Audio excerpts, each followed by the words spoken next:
والدین کا حق ادا کون کر سکتا ہے؟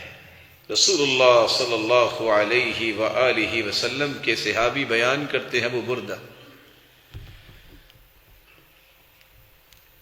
میں نے ایک ایسے آدمی کو دیکھا جو یمن سے آیا تھا اور اپنی والدہ کو اٹھا کے طواف کر رہا تھا۔ ادب المفرد کی روایت ہے،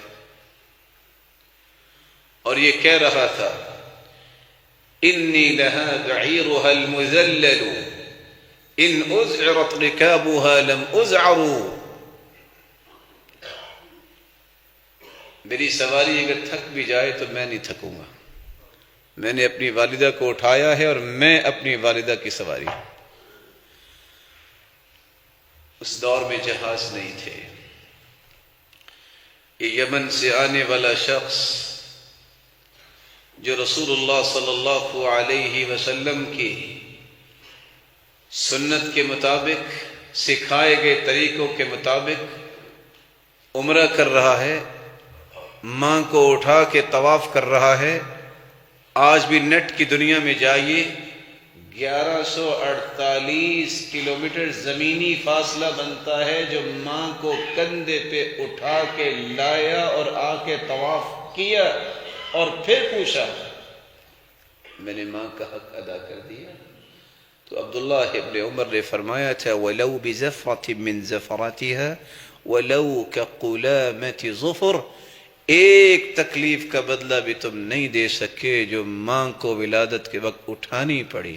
اور دوسری روایت میں آتا ہے خراسان سے ایک شخص آیا اور آ کے کہتا ہے حملت امی علی رقبتی من خراسان، میں نے خراسان سے اپنے کندھے پہ اپنی ماں کو اٹھایا اور مدت کے بعد پہنچا ہوں، میں نے حج کیا ہے، کروایا ہے، بتائیے میں نے اپنی والدہ کا حق ادا کر دیا؟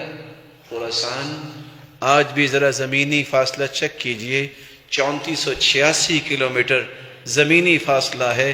وہ شخص کیسے آیا ہوگا؟ آ کے اس نے حج بھی کروایا۔ جواب کیا ملا؟ وَلَوْ كَقُلَامَةِ ظُفُرٍ، یہ ناخن جو بڑھ جاتا ہے کاٹ کے اس کو درست کیا جاتا ہے، تم اتنا بھی ماں کا حق ادا نہیں کر سکتے۔ آج یہی بچہ اور یہی بچی جب بات کرتے ہیں تو والدین روتے ہیں، جن کے والدینوں کی آنکھوں سے آنسو جاری ہو جائیں سمجھ لیں یہ دنیا کے محروم لوگ ہیں۔ پھر یہ کہتے ہیں کہ ہم نے کون سی بدتمیزی کی؟ عبداللہ ابن عباس فرماتے ہیں لو ان الرجل قام بوالدہ بجانب والدہ، اگر کوئی بیٹا باپ کے ساتھ کھڑا ہو، ثم نفذ ثوبہ، پھر اپنے کپڑے کو جھاڑتا ہے، فطار الغبار علیہ، جھاڑنے کی وجہ سے گرد اڑ کے باپ پہ آ جائے، کتب عند اللہ عاقا، یہ اللہ کے ہاں نافرمان لکھا جائے۔ کون ہے شخص جو والدین کے لیے حسن سلوک کا رویہ پیش کرتا ہے؟ اس کی پہلی نشانی یہ ہے جب اپنے والدین کے ساتھ نرمی سے گفتگو کرتا ہے۔ دوسری نشانی، والدین کی خدمت میں جو صلاحیت ہے، جو مال ہے، اس کو خرچ کرنے میں دریغ نہیں کرتا۔ رسول اللہ صلی اللہ علیہ وآلہ وسلم نے صحابہ کرام کو یہی سمجھایا۔ ایک شخص نوجوان آتا ہے، آج کل کے نوجوان کے لیے یہ قصہ بڑا سبق آموز ہے۔ اس نے بھی آ کے کہا کہ ان ابی اخذ مالی، میرے باپ نے میرا مال لے لیا ہے۔ اللہ کے رسول صلی اللہ علیہ وسلم نے فرمایا اسے بلائیے۔ جب والد کو یہ اطلاع پہنچی کہ اللہ کے رسول کے پاس میری شکایت پہنچی ہے، تو والد نے دل ہی دل میں کچھ باتیں کہیں، میں سمعت اذنائی، میں سمعت اذناہ، اس کے کانوں نے بھی نہیں سنی۔ اللہ عز و جلال نے اپنے پیغمبر کو اس بات کی اطلاع دی۔ جب وہ آئے تو اللہ کے رسول صلی اللہ علیہ وسلم نے فرمایا آپ کیا کہہ رہے تھے؟ اس والد نے کہا میں نے کیا کہنا تھا؟